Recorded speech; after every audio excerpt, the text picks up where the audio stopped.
Ladies and gentlemen, welcome aboard the Sirius TL-3000. Welcome back to another series of World of Flying adventures. In this series, we take a flight from Northern Ireland to Corsica, then into Italy, Croatia and Slovenia before returning home. Our journey began with an evening departure from Kilkeel, Northern Ireland, where we were met with a brisk 14-knot crosswind for takeoff. Our first destination was Le Touquet, France, where we needed to clear customs before continuing our adventure into the rest of Europe. Our route for the day would take us east across the Irish Sea, making landfall at Holyhead before following the rugged coastline of North Wales into England. From there, we would track south, passing over Birmingham and London before leaving the British Isles behind.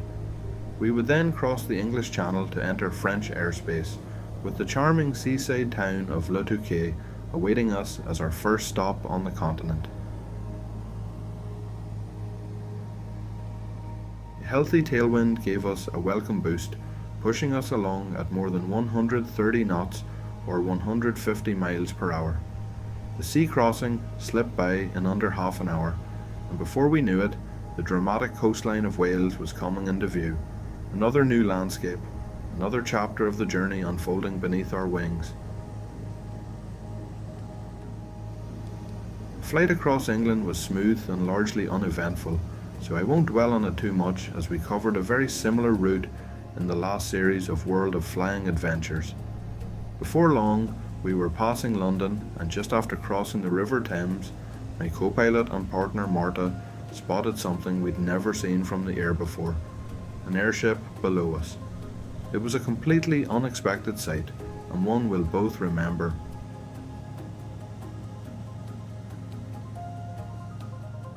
Before long, we were approaching the English Channel under what looked like perfect flying conditions. Then, out of nowhere, Sky Demon alerted us that the latest meter for Le Touquet had dropped to IFR. I double-checked the windy app and it was telling the same story. It didn't make much sense. We'd carefully studied the forecast before departure, and everything ahead still looked clear from the cockpit. Rather than turn back immediately, I decided we'd continue across the channel and assess the conditions for ourselves. If the weather at Le Touquet proved to be as poor as the report suggested, we'd simply divert back across the water to Lyd Airport on England's south coast. It seemed like the most sensible course of action. As we arrived, it became clear the weather wasn't nearly as bad as the reports had suggested. There was some broken cloud around 1,000 feet over the airfield and on the right downwind, but nothing that would prevent a safe approach. The real challenge came from the wind. Tower advised that it had swung round and was now gusting to 25 knots, giving us a quartering crosswind. I glanced across at my co-pilot Marta and smiled. Looks like you'll be getting an exciting first landing to start the trip.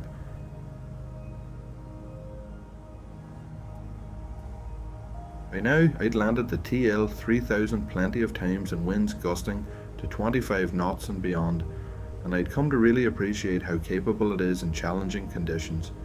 It inspires confidence, remaining stable and predictable even when the wind starts to make things interesting. Compared with my old C-42, which could be quite a handful in strong, gusty crosswinds, the TL-3000 feels far more planted and controllable.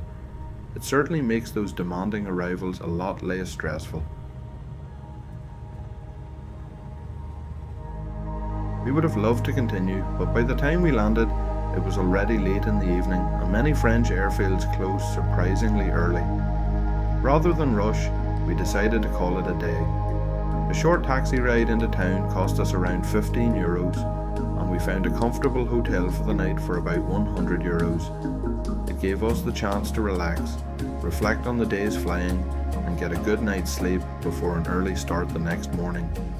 Our next destination was one we'd been looking forward to for a long time, Corsica.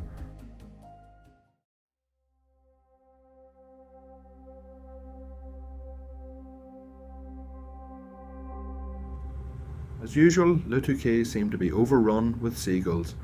They were wandering across the taxiways, the runway, and even along the departure path. It was a familiar sight, but one that always kept me on edge. I was keen to get airborne as soon as it was safe to do so, and out of the circuit, as the risk of a bird strike here has always felt higher than at almost any other airfield I've flown from. The plan for the day was straightforward, but it would take us over some spectacular scenery. We'd fly in 2 sectors, with our first stop in Lyon for a comfort break and to refuel the aircraft. From there we'd continue south, crossing the Alps before the stunning Mediterranean coastline over Cannes. The final leg would take us out over the sea to one of the highlights of the trip, the beautiful island of Corsica. Shortly after departure, we had to climb above a layer of low cloud, but the forecast showed it clearing further south. By the time we reached the airspace around Paris, we were expecting clear skies and much better flying conditions. One of the benefits of an early morning departure is smoother flying conditions, as the worst of the thermal activity in France is usually around midday, so we only had that to look forward to for the second sector of the day, with a heat wave due and with predicted temperatures of 35 degrees Celsius plus. Our route would take us south, passing just to the east of the busy Paris airspace. As is often the case when flying in France, there were plenty of active military zones to navigate around. At first glance, the charts can look a little overwhelming, so it's well worth spending the time to study them carefully and plan a route in advance.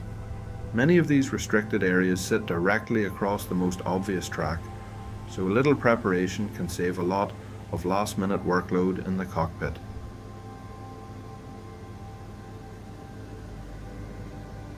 We picked up a flight information service from Paris Information, which is roughly the equivalent of a basic service in the UK.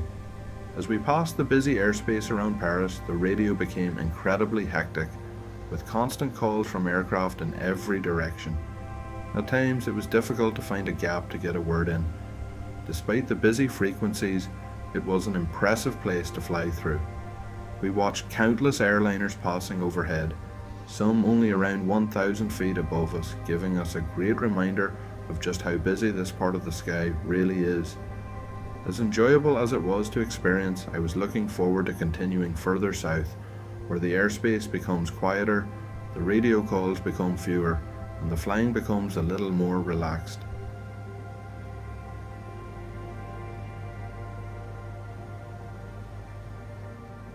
As we continued south, the thermals began to build, making the air noticeably bumpier.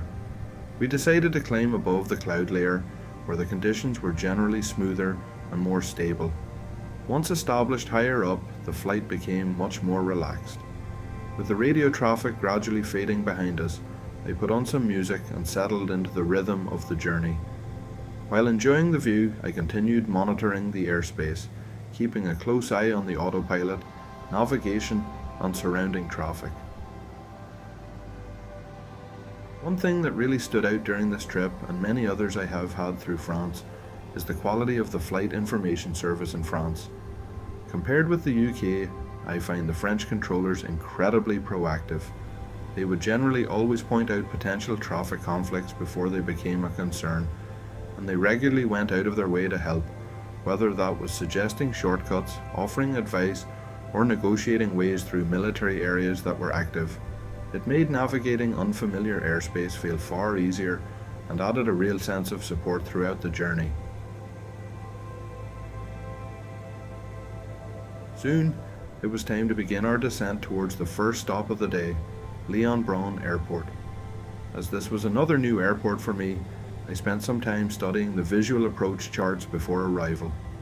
I also loaded the approach overlays into Sky Demon as a backup, making sure I was fully prepared for any routing instructions, reporting points, or waypoints that approach control might ask us to follow. Having that preparation completed before entering the busy arrival environment made the approach much more relaxed, allowing me to focus on flying the aircraft while knowing exactly what to expect. Once again, the wind had a surprise waiting for us. Gusts were reaching 25 knots, which wasn't what the METAR had suggested and certainly wasn't expected. This region is well known for being affected by the locally named Mistral winds, which can arrive quickly and change the conditions significantly. Thankfully, the wind was almost directly down the runway, so I wasn't expecting a major challenge on the landing. Even so, the approach was far from smooth, with plenty of bumps on the way down as the gusts made their presence felt. It was another reminder that even on a seemingly straightforward day, the weather always has the final say.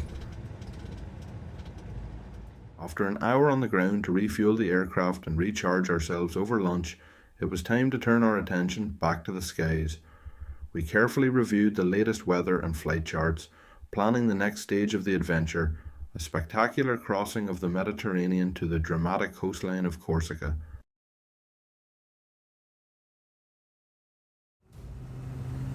Before long, we were back at full throttle, accelerating down the runway at Lyon as we continued our journey south. The temperature had climbed to a sweltering 35 degrees Celsius, turning the cockpit into a greenhouse. We were eager to get airborne, build up speed, and open every cockpit air vent we could, letting the rush of cooler air bring some welcome relief from the heat.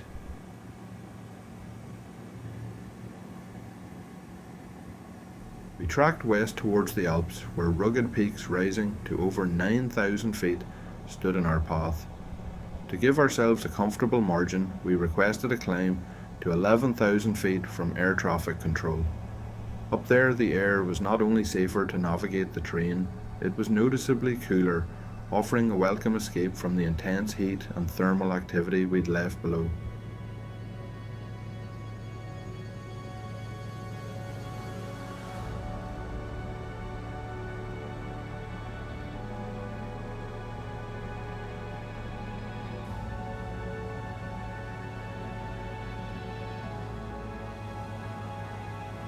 We take in the breathtaking scenery as we fly over the Alps, with a dramatic change in landscape unfolding beneath us.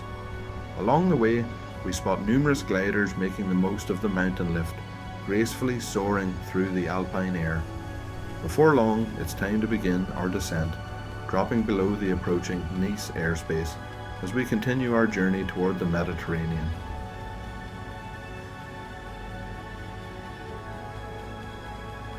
Soon we were passing Cannes, along the stunning French Riviera, where the rugged coastline gives way to golden beaches and the deep azure waters of the Mediterranean. From above, the sea sparkled in the afternoon sun, dotted with countless yachts, sailboats and luxury vessels leaving delicate white wakes behind them. The contrast between the vibrant blue coastline, the elegant waterfront, and the rolling hills beyond created a breathtaking panorama, offering a fitting welcome to one of Europe's most iconic stretches of coastline. The next and final leg of our journey would take us across the Ligurian Sea, a beautiful arm of the Mediterranean stretching between the Italian Riviera and the mountainous island of Corsica. Its deep blue waters have connected coastal communities for thousands of years and remain one of the Mediterranean's most picturesque seascapes. The sea is believed to take its name from the ancient Ligurs, a people who once inhabited much of the northwestern Italian coastline long before the rise of the Roman Empire. With nothing but open water ahead, we set course for the final stage of today's adventure. After what felt like an endless expanse of open water, the unmistakable silhouette of Corsica finally emerged on the horizon. At first, only faint outlines were visible through the haze, but as we drew closer, the island's dramatic mountain peaks rose majestically from the Mediterranean, creating a striking contrast against the deep blue sea. Rugged ridgelines, forested slopes, and a spectacular coastline gradually came into view, making for an unforgettable arrival. From the air, Corsica's wild and untamed landscape revealed why it is often regarded as one of the Mediterranean's most breathtaking islands.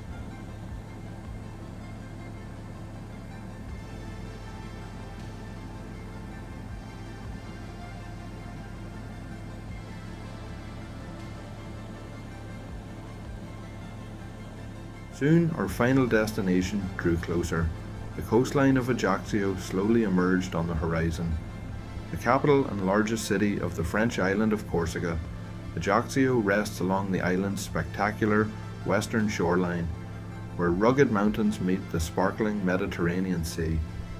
Best known as the birthplace of Napoleon Bonaparte, the city combines centuries of history with an elegant palm-lined waterfront, colourful harbours and golden beaches, creating one of the Mediterranean's most captivating coastal landscapes.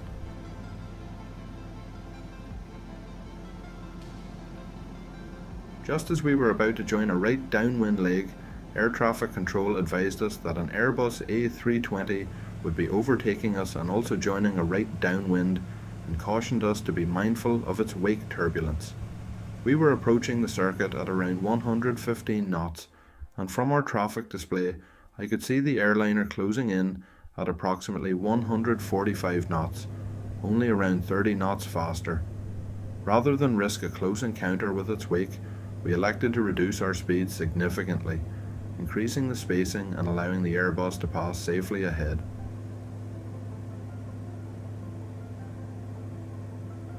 It was fascinating to watch the Airbus flying a visual approach, a procedure that leaves little room for error as it descends close to the terrain while following the contours of the surrounding high ground. Before long, we turned onto final ourselves, remaining mindful of the wake turbulence that could still linger behind the larger aircraft. Fortunately, a 20-knot crosswind was blowing across the approach, which would have helped to carry any remaining wake vortices away from our own final approach path, making the arrival that little bit more reassuring. We chose Ajaccio Napoleon Bonaparte Airport because it's one of the few major airports that doesn't require costly handling services for light aircraft. In total, our visit, including 2 nights of parking, came to just €60, making it remarkably good value for such a popular destination. Better still, we were met at the aircraft by a private air-conditioned minibus, which whisked us beyond the airport gates just minutes after landing.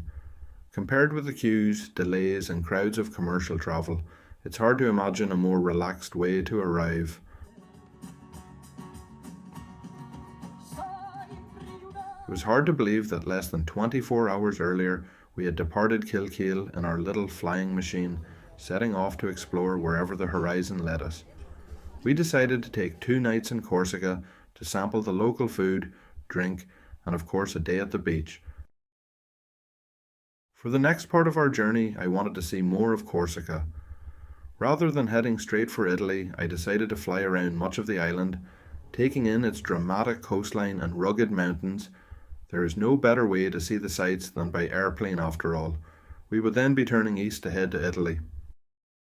We called the number the agent had given us at the airport, and before long we were back in the minibus, entering through a side entrance and being whisked directly to our aircraft. They even brought a card machine with them, allowing me to settle the fees right there beside the aeroplane. What a fantastic service.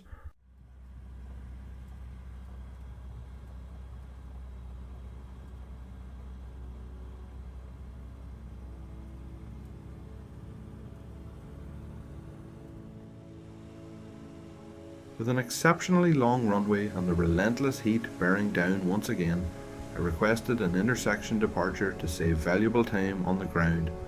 In the sweltering 37-degree conditions, I watched the engine coolant and temperature gauges begin to climb rapidly. The priority was clear. We wanted to get airborne and regain some airflow over both the engine and ourselves in the cockpit.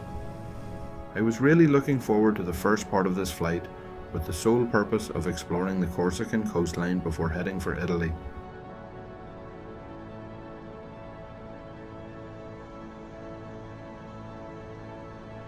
Leaving our previous waypoint behind, we turned south to begin a spectacular circumnavigation of Corsica, following one of the most breathtaking coastlines anywhere in the Mediterranean. From just 1,000 feet above, the island reveals a perspective that few ever experience. Every mile of coastline tells a different story, where dramatic geology meets centuries of history.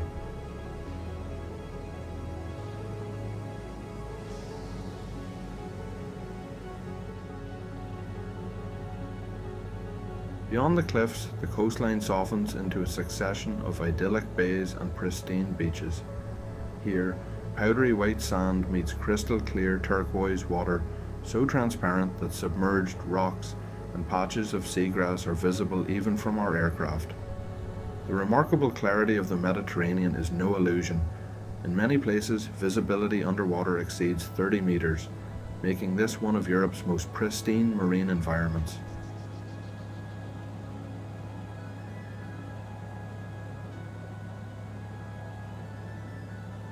Perched high above the cliffs are ancient citadel towns, their stone fortifications standing watch over the sea for centuries. These medieval strongholds were built to defend the island from pirates and invading fleets, and today they remain among Corsica's most iconic landmarks.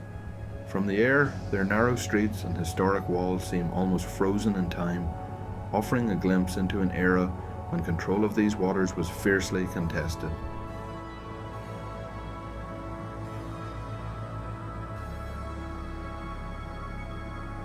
Stretching along Corsica's southern edge, the landscape is dominated by towering white limestone cliffs that rise abruptly from the impossibly blue sea. Over millions of years, wind and waves have sculpted these cliffs into sheer faces, hidden caves and rugged headlands, creating one of Europe's most striking coastal landscapes. The contrast is extraordinary, the brilliant white rock glowing in the Mediterranean sunshine against the deep sapphire waters below. Flying along this coastline offers a unique appreciation of Corsica's extraordinary diversity. Within just a few miles, dramatic cliffs give way to secluded coves, emerald lagoons, and quiet stretches of untouched shoreline. It's a landscape that feels almost tropical, yet it's unmistakably Mediterranean, shaped by nature over countless millennia and preserved by the island's rugged, mountainous character. From our vantage point in the cockpit, the scale and beauty of southern Corsica become impossible to ignore. It's a reminder that some of the world's most spectacular scenery isn't found from a hiking trail or a boat, but from the sky, where every turn reveals another unforgettable panorama. I could have spent the entire day flying above this spectacular coastline, taking in every hidden cove, towering cliff, and brilliant shade of Mediterranean blue. Corsica has a way of captivating you from the air, revealing a side of the island that few visitors ever get to experience. But every great journey eventually calls you onward, and it was time to set our sights on the next destination. Ahead of us across the shimmering waters of the Tyrrhenian Sea lay the Italian island of Elba. Although modest in size, Elba is an island with an extraordinary story. Best known as the place of exile for Napoleon Bonaparte in 1814, the former French emperor spent almost 10 months here after his first abdication. Far from fading into obscurity, he transformed the island's infrastructure, improving roads, administration, and even agriculture, before making his daring escape back to France to begin the dramatic 100 Days campaign. With Corsica slowly disappearing behind us and Italy waiting on the horizon, we pointed the nose east and settled into the crossing. Another island, another country, and another chapter of this Mediterranean adventure was about to begin. Today, Elba is a world away from its turbulent past. The island is celebrated for its rugged mountains, secluded beaches, colourful fishing villages, and crystal clear waters, making it one of Italy's most treasured Mediterranean destinations. From the air, its dramatic coastline rises from the sea in a patchwork of granite peaks, dense forests, and sheltered bays, offering yet another unforgettable landscape for any pilot fortunate enough to fly this route.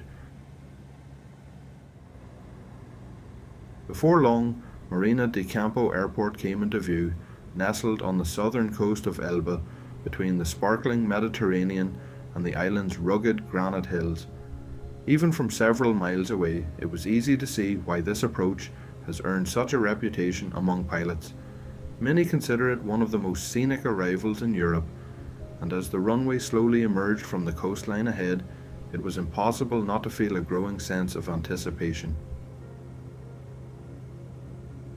As we descended, the island revealed even more of its character. Pine-covered hills rolled down towards secluded beaches, colourful villas dotted the landscape, and fishing boats traced gentle wakes across the bay. It's the kind of approach where every glance outside the cockpit competes with the instruments for your attention, reminding you why pilots travel from across Europe just to experience this landing. Marina di Campo may be a relatively small airport, but its location makes it unforgettable. Framed by mountains on one side and the Mediterranean on the other, every arrival feels like the grand finale to a spectacular coastal flight. With the runway now filling the windscreen, it was time to leave the sightseeing behind, focus on the landing, and complete another memorable leg of our Mediterranean adventure.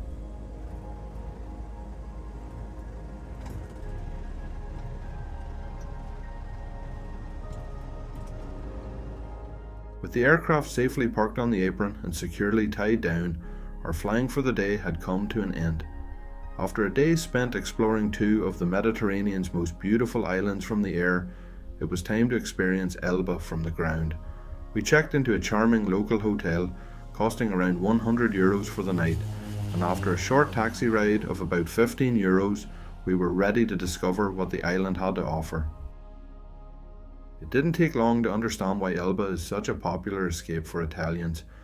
The beaches here are wonderfully calm, sheltered from the stronger Mediterranean swells, creating crystal clear, almost waveless water that gently laps onto incredibly soft golden sand. It was a complete contrast to the dramatic cliffs we'd admired from the cockpit just hours earlier. The relaxed atmosphere, warm sea breeze, and slower pace of life made it the perfect place to unwind after a day of flying. Of course, no visit to Italy would be complete without experiencing the food, and this was our first opportunity to enjoy authentic Italian cuisine. Far removed from the familiar dishes served abroad, everything here was refreshingly simple, relying on fresh local ingredients and generations of culinary tradition. The following morning, with the first light illuminating the apron and the Mediterranean already shimmering in the distance, we returned to Marina di Campo Airport to prepare for the next leg of our journey. Our next destination needed little introduction. We were bound for Rome, one of the world's most historic cities and the capital of Italy. Knowing the fuel prices at Elba before we arrived, we had already planned ahead and decided to do a little tankering. In aviation, tankering is the practice of carrying more fuel than is strictly required for a particular flight, allowing pilots to avoid purchasing fuel at airports where prices are significantly higher. At first, it might seem counterintuitive. Carrying extra fuel makes the aircraft heavier, and a heavier aircraft burns more fuel.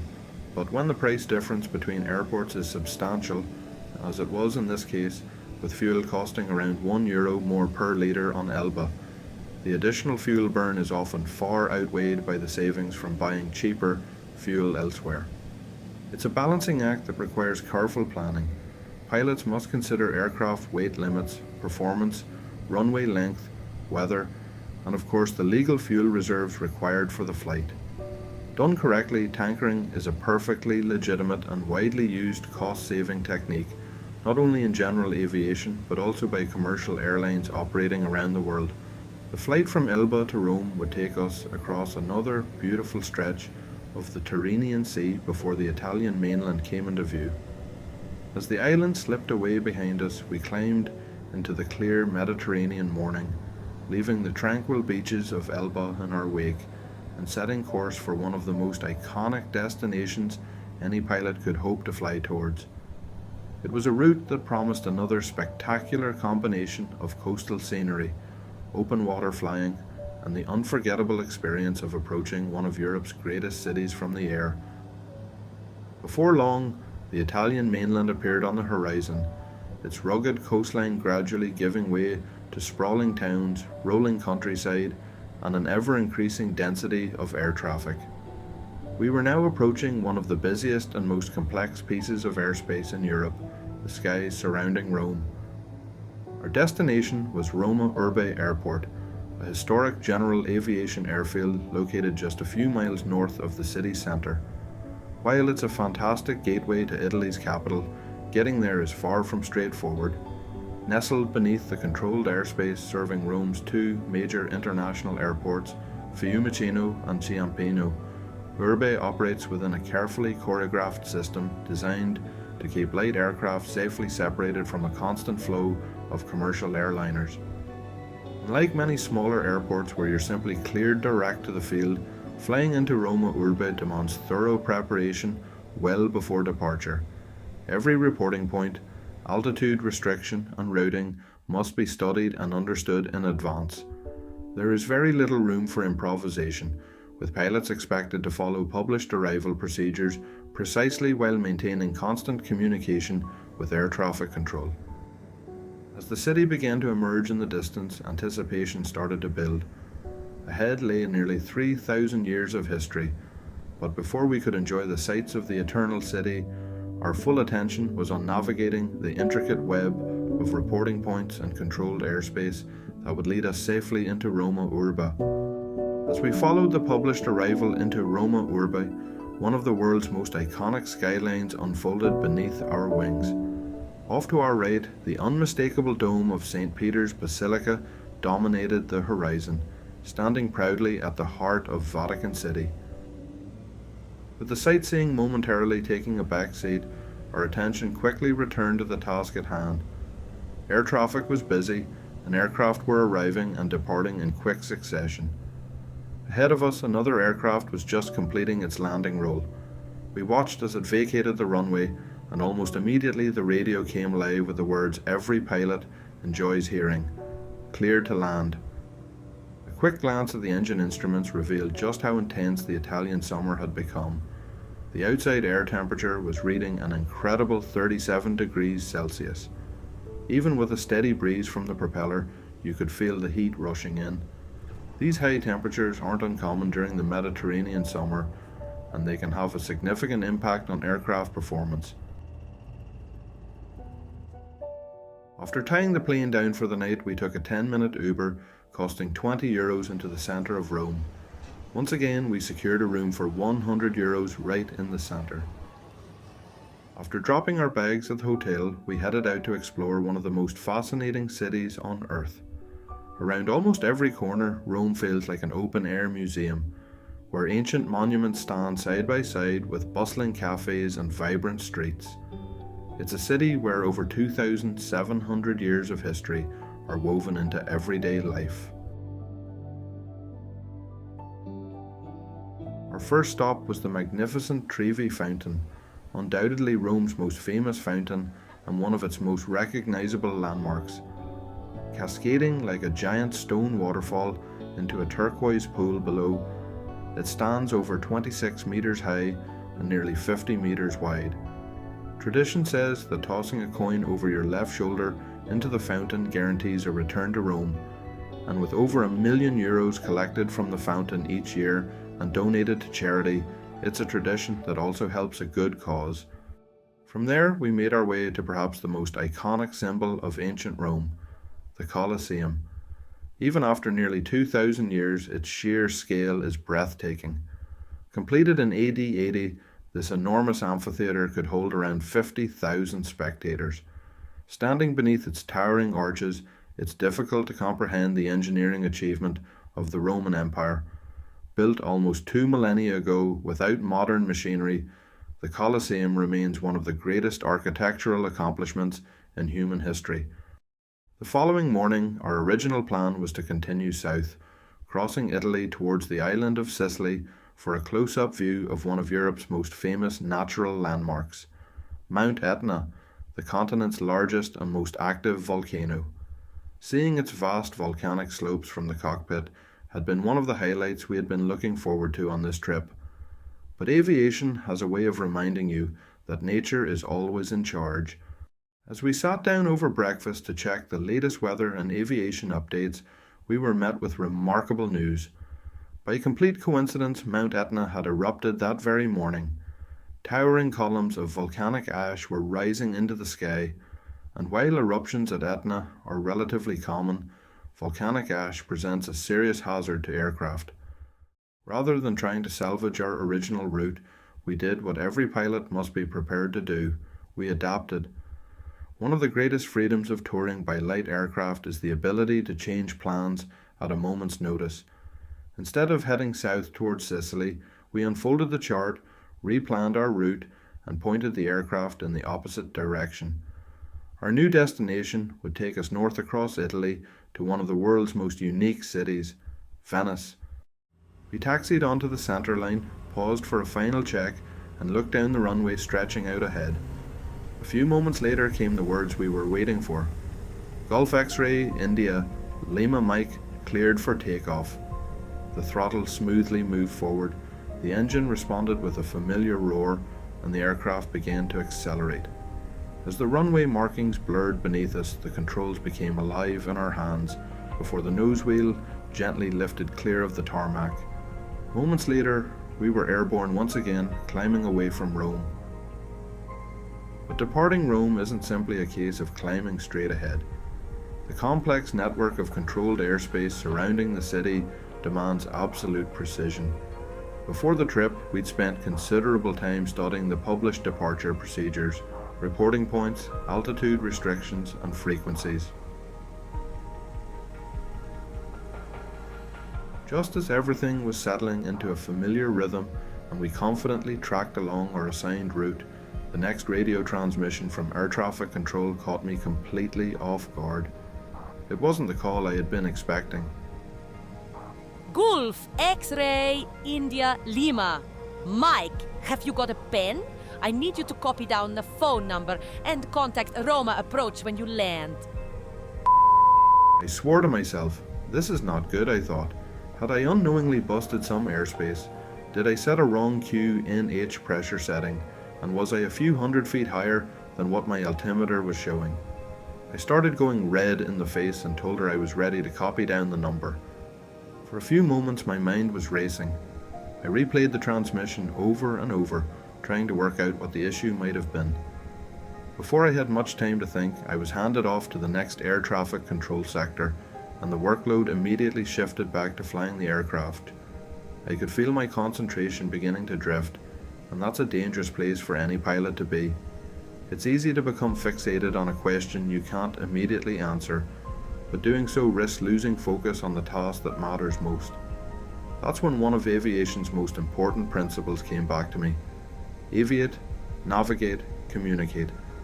In part 2, we'll reveal exactly why Rome Air Traffic Control asked me to call them after landing, and we'll continue our adventure as we fly north to the breathtaking city of Venice before heading across the Adriatic to explore the stunning coastlines of Croatia and the incredible alpine scenery of Slovenia. There are plenty more spectacular flights, challenging approaches, and unforgettable destinations still to come. If you've enjoyed following the journey, please consider liking the video, subscribing to the channel, and turning on notifications so you don't miss the next episode when it's released. Your support really helps the channel grow and allows us to keep sharing these adventures with fellow aviation enthusiasts and travelers from around the world. Until next time, thanks so much for flying with us, and as always, blue skies, safe flying, and we'll see you in part 2.